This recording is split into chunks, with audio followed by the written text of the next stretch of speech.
The number one health issue in the United States that has reached a fever pitch level is not COVID. It's not global warming. It's not racism. It's out of control criminals being allowed to terrorize the rest of us. There's a war waging on the streets of America right now. It started last summer when rioting thugs started burning down property and businesses. Why? Because criminals felt they could. Watch. That is reparations. Anything they want to take it, because these businesses have insurance. From looting businesses, thugs began throwing Molotov cocktails, ramming residential areas, creating their own Hate America zones, forcing evacuations of police precincts, trying to burn down a federal courthouse. For months, the radical left was covered by the mainstream media as engaging in peaceful protests, while 2,000 cops were injured. Even if arrested, protesters were released immediately and charges, if any, were dropped by left-wing prosecutors. Thugs then moved to residential neighborhoods, storming residents with bullhorns, trespassing, and yelling it was really their property. The Democrats in charge did nothing. They made believe it wasn't even happening. The thugs then advanced to the next level, in groups yelling at and interrupting people as they dined outdoors, and then going inside restaurants, insisting people raise their fists, tossing over their dinner plates, throwing drinks, taking wallets, pocketbooks, and iPhones. And the Democrats in these cities did nothing. This past Monday, thugs advanced to yet another level. They walked into Neiman Marcus, a high-end retail store, not at night under the cover of darkness, but in the middle of a bright, sunny day. They cracked glass cases, stealing expensive handbags, jewelry, and simply ran out. And the Democrats in charge did nothing. The next advance? Your house, your property. They will come in and simply take whatever they want. Your private property, your cherished items, things you worked hard for. You see, they're not afraid of you. No one has stopped them before, and they don't expect to be stopped now. They know they'll be bailed to go out and reoffend. These gun-toting thugs are emboldened bullies running through our streets, shooting each other, innocent bystanders be damned. Whether it's a college intern on public transportation, a 1-month-old shot in a car seat, or a 4-year-old on the way to a toy store. The radical left has brought the 70s crime story back to America. We've had at least 10,500 Americans shot since January 1 of this year. Last year, 2020, ended with more than 19,000 Americans killed in shootings, the highest death toll in 20 years. So what do Democrat mayors want to do for their citizens?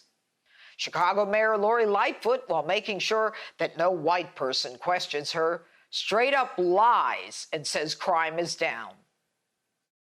Crime is not out of control in our city. In fact, crime is on the decline. All of our major indices showed a decline in crime, and our homicides and our shootings year over year are down. That's a fact, sir.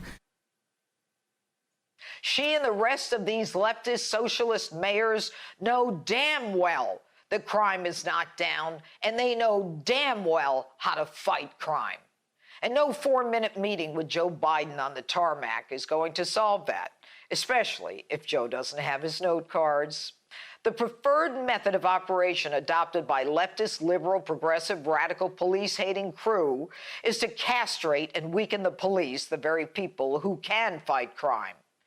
They say it's all about guns, but it's really all about criminals. Leftist progressive Governor Andrew Cuomo is fighting crime by suing gun manufacturers. Really? Suing the gun manufacturer has nothing to do with crime reduction. It's all smoke and mirrors. Thugs are not going to stop because a gun manufacturer is being sued in federal court. They prefer to burn down the federal court. They bought their guns illegally on the street, and if there was a serial number on them, there isn't one now. And Joe Biden, of course, can't stop talking about the gun epidemic and his plans to shut down gun sellers who break federal laws. He and pal Kamala aren't concerned about the Second Amendment. Take a listen. The Second Amendment, from the day it was passed, limited the type of people who could own a gun and what type of weapon you could own. Really? They want to take guns away from law-abiding citizens who actually know how to shoot a gun, as opposed to the thugs who can't shoot and end up spraying bullets, hitting people indiscriminately. So why are the Democrats allowing this? Well, first they tried to blame Republicans for the crime wave and for defunding police, but even the Washington Post gave them 3 Pinocchios. They know damn well that everything they're doing is weakening law and order in this country. They know damn well how to stop crime, but they're not interested in protecting you. It's real simple. Bail reform is nothing more than a get-out-of-jail-free card. Over 80% of people arrested are released immediately after that arrest, and that includes arrests for violent crimes. Democrat prosecutors are not prosecuting. Some DAs have actually refused to prosecute a crime unless it reaches an arbitrarily chosen threshold. Police have been defunded and demoralized. Democrat mayors and city councils are literally taking police off the streets and away from crime-ridden areas, especially minority areas. Police have lost qualified immunity. They're targeted, ambushed, blinded, shot, and murdered. And judges? They're going rogue, allowing politics to influence their rulings, bailing individuals with long records who go out and kill again. Now, this week, Joe Biden said he will begin door-to-door outreach for COVID vaccinations. Think about that. The intrusion, the invasion of your privacy. Strange people coming to your door, asking how many people live in your home or apartment. Where is that mindset coming from? To me, it all ties together. The failure to fund police in a way that prevents them from being effective, the refusal by prosecutors to prosecute, rogue judges who are letting criminals out to kill again, and now leftists blaming guns and not the criminals for all the crime in America. If you put the dots together, Joe Biden's irrational belief he can control the Second Amendment, along with his belief he can go door to door with Democrats' intentional refusal to fight crime, tells me there is an end game. It's not about votes. It's not only about registering your gun, it's about confiscating your gun. And there's only one way out of this, and it's a number. The number is 2022. And that's my open. Let me know what you think on my Facebook and Twitter, #JudgeJeanine.